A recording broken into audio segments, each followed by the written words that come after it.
chronique du développement.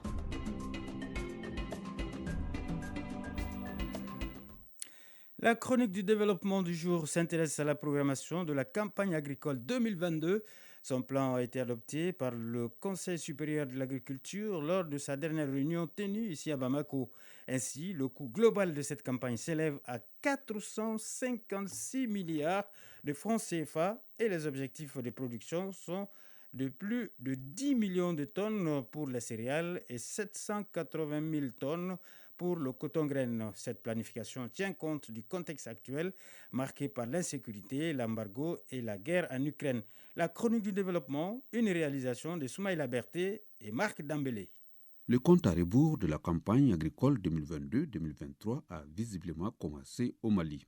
Le Conseil supérieur de l'agriculture, lors de sa séance du 12 avril, a validé le plan de cette campagne en déclinant ses ambitions chiffrées des productions céréalières et cotonnières.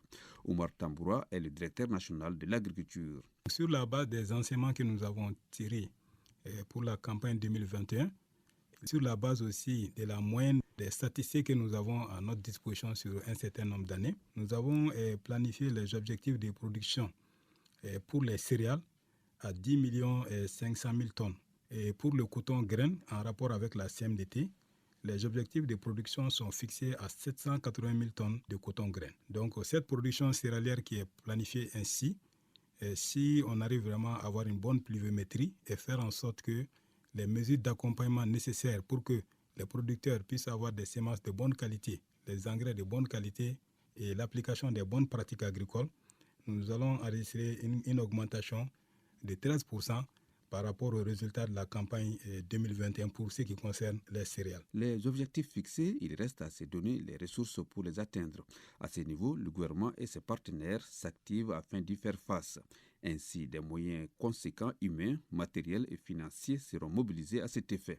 Le Conseil supérieur de l'agriculture qui vient de se tenir à une des recommandations fortes, c'est le recrutement de nouveaux agents dans la fonction publique pour pouvoir mieux appuyer, donner l'appui conseil, encadrer les producteurs agricoles.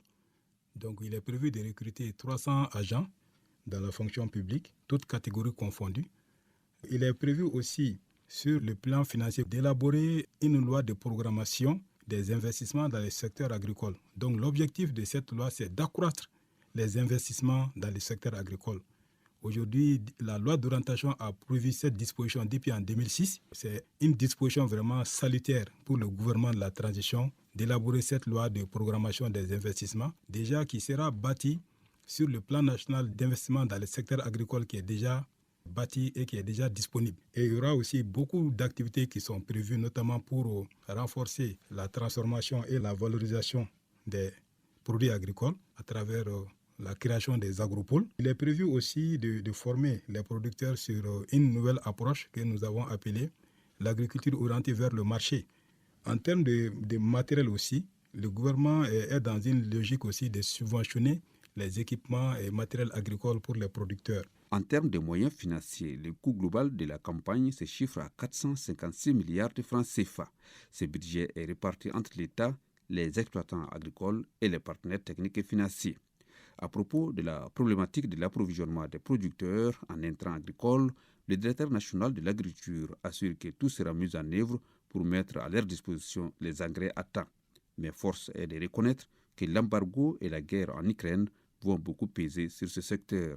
Oumar Tamboura, directeur national de l'agriculture. Au total, 47 fournisseurs ont été identifiés pour pouvoir mettre l'engrais subventionné à la disposition de nos producteurs sur le terrain. Et nous avons automatiquement, après ce travail, lancé une opération de vérification des stocks d'engrais au niveau de l'ensemble des régions administratives du Mali. C'est une mission conjointe Direction nationale de l'agriculture, l'Assemblée permanente des chambres d'agriculture du Mali, APECAM, qui représente les producteurs, et la Direction des finances et du matériel, qui est actuellement sur le terrain pour évaluer les stocks physiques qui existent au niveau des fournisseurs. Avec l'embargo que nous connaissons, il y a beaucoup de difficultés pour pouvoir approvisionner notre pays en engrais.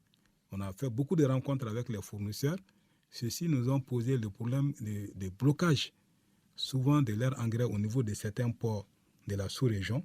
et solliciter encore l'appui du gouvernement pour que ces engrais qui sont au niveau des ports puissent être acheminés à temps et au niveau de nos producteurs. La subvention qui va être poursuivie, mais cette fois-ci, le prix de cession des engrais aux producteurs a été fixé à 12 500 francs les sacs de 50 kg. Et il y a aussi la guerre qui est actuellement au niveau du plus grand pays producteur d'intrants au niveau du monde, qui est la Russie et puis l'Ukraine. Donc avec cette guerre aussi, vraiment ça joue beaucoup sur l'approvisionnement vraiment des pays, dont le Mali, en engrais en provenant de ces pays-là. On a constaté de l'année dernière à cette année que les prix, par exemple, de l'engrais complexe a augmenté de plus de 155%. Et l'urée, plus de 378% par rapport au prix de l'année dernière. Et les prix continuent à grimper. À noter que pour bénéficier de l'engrais subventionné, les paysans doivent cultiver l'un des 6 produits agricoles conventionnés.